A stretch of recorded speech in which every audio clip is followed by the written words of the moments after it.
कहा करते थे ना, मौला अपने पास बुला ले, लेकिन इतना करीब बुलाए कि अपने घर में बुला ले।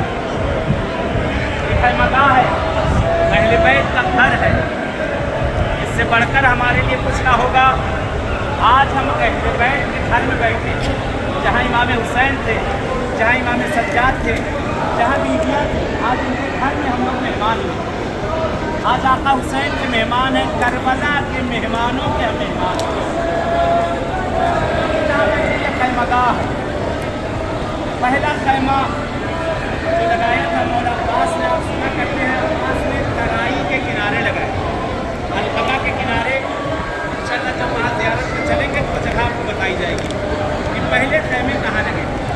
ये खैमा जो लगाया है, रास्ता छोड़ दीजिए, को खा दिखाओ, छोटा जगह रास्ता छोड़ दीजिए कि यहाँ पर ये खैमे जो है जनाबे अली अकबर ने लगाए। क्योंकि जब खैमे हटाए गए ना तो मौला अब्बास का दिल टूट गया था। कहा अकबर, करबला तुम्हारे हवाले, जहाँ चाहो तुम खैमे अब लगाओ। कहते हैं खैमे नस्ब किए गए। ये जहाँ से आप लोग आए हैं, ये जनाबे अब्बास का खैमा है।